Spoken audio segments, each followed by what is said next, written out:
Hello everyone. Today, I'm going to slowly unravel the bizarre mystery hidden in the life of a startup CEO.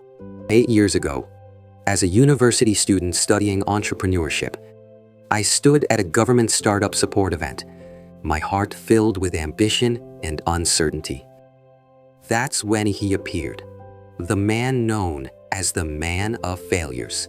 His nickname wasn't just a joke. His legend spread across the industry as he traveled the country challenging support programs, only to be rejected every time. His business ideas, honestly, they were laughable. Things like attaching translators to dog leashes, utterly unrealistic concepts. But what lay beneath his surface? Desperation. Each rejection in the evaluation room filled his eyes with humiliation. A self-deprecating sigh of, "Why only me?" and an unyielding persistence. It wasn't the look of a mere failure, but someone carrying a deeper wound. I first encountered him at the event. An ordinary middle-aged man in a plain shirt and slacks. But the scar on one eyebrow sparked my curiosity. A childhood injury? Inside, I was buzzing with intrigue. What story does this guy have? Yet, an uneasy premonition flickered.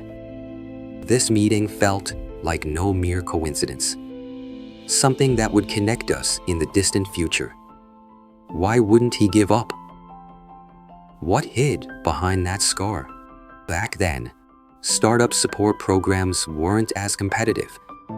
It was the early days of government policies, so even incomplete ideas could pass the threshold. But he kept failing. His relentless challenges to every institution nationwide evoked laughter and pity from those around him. His emotions must have been tangled, self-blame with each failure, anger at "why won't my idea work?" and a faint hope for the next try. Watching him from afar, I projected my own anxieties. Will I end up like that? A few years later, he suddenly stepped onto the path of success. A wellness platform, a psychological counseling service for mental health, got him selected for the program. Within 3 years, he achieved hundreds of millions in revenue, expanding continuously. His growth was explosive. Most startups struggle to hit that mark, but he exceeded all metrics and rose as an exemplary company. The change in his appearance was even more shocking. In his mid-40s, he looked like he was in his early 30s, with pomade-styled hair, a neatly trimmed beard, and an arm full of tattoos resembling Japanese samurai. And his clothing? Outdated robes like a dopo or modified hanbok, ill-suited to modern times. When my friend A, who worked at his company in Yongsan, saw him, confusion filled their mind. Was this guy always like this? A's inner thoughts mixed curiosity and discomfort, charming yet alienating in a contemporary society. Asked, "Do you always dress like this?" The CEO's reply was calm, but his eyes held obsession. "I live like this every day." His emotions seemed free, yet loneliness lurked behind. Rumors swirled around him. Did he sell his soul? Hit it big with crypto? Or is there a real boss behind him? These whispers made his success even more mysterious. The handlers were frustrated. Every year, he'd vanish for days, neglecting work. Reports piled up, their emotions boiling with anger and despair. Why because of this guy? Why does the CEO keep disappearing? What is he doing out there? Curiosity mounted. When A first joined as a developer, the office was desolate, like a warehouse. In a basement in Cinderim, a vast space like a fabric storage with just 2 desks, no partitions. A small room locked with an iron door. A's feelings started with excitement. The boss is rarely here. Jackpot! But over time, isolation crept in. The CEO, often out on external schedules, brought a strange unease when he did appear, yet sparked curiosity too. One day, the CEO burst in joyfully, showing off a Japanese samurai sword. "I finally found it." His eyes gleamed with manic excitement. An antique from centuries ago, bought at a premium. When the path ahead is blocked, give it up and take another road. That's the answer. These words struck A deeply. It felt like the CEO had no attachment to his own company. A asked out of curiosity, but inwardly wondered what he truly meant. Soon after, a Japanese part-timer joined, a woman in her mid-20s with awkward Korean pronunciation that sounded oddly off. A greeted her politely, but her expressionless response unsettled them. Why hire someone like this? Her daily tasks: searching Japanese sites, copying documents, mapping locations, calls, all unrelated to the company's work. Overseas deliveries increased, bringing Japanese woodblock prints, ceramics, and antiques. The CEO's ecstatic face revealed his obsession. A puzzle: proxy buying Japanese relics. Why collect all this? In a deep conversation one day, A's curiosity piqued.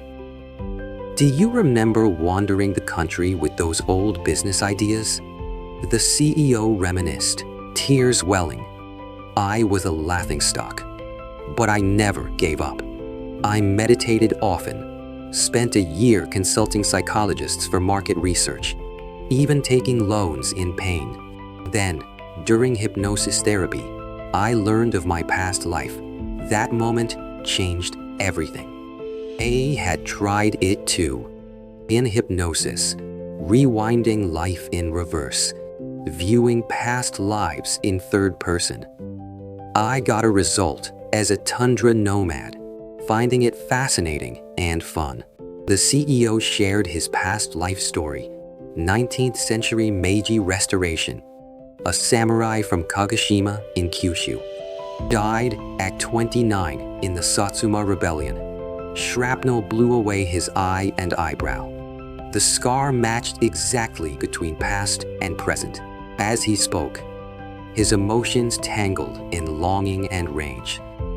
Born with this scar, weak vision in one eye, understanding Japanese in dreams, gaining new info. He was obsessed with his past life experiences. This current life is a mistaken reincarnation. After hearing it, I searched online, and it was a real historical event. Chills ran down their spine at the detailed match. Collecting relics, hiring the Japanese assistant, visiting Japan, all part of tracing his past life. His inner world was filled with yearning for the past, seeing this life as fake and pursuing his former existence as destiny. Later, after A quit, contact ceased. But one night, the CEO appeared in a dream. Long hair to his waist, holding an ancient Japanese sword, dressed in old-style robes, waving before vanishing. Curious about the dream, A investigated and learned the CEO had attempted an extreme choice, leading to brief hospitalization in a psychiatric ward. There, he caused chaos, suspected of schizophrenia, ranting in unknown Japanese that he was wrongly reincarnated and must return to his original world. Last year, he went to Japan and vanished. The attempt date matched the Satsuma Rebellion, the day he believed he died in his past life. He must have sought to complete reincarnation through death. The scenes from hypnosis matched unknown real history in detail. truly eerie. Now, I don't know where he is. Perhaps he completed his reincarnation, or is in a mental hospital, or maybe he's back in that era. Is past life an illusion or truth? It seems beyond what we can know. If you enjoyed this, like, subscribe, and thanks.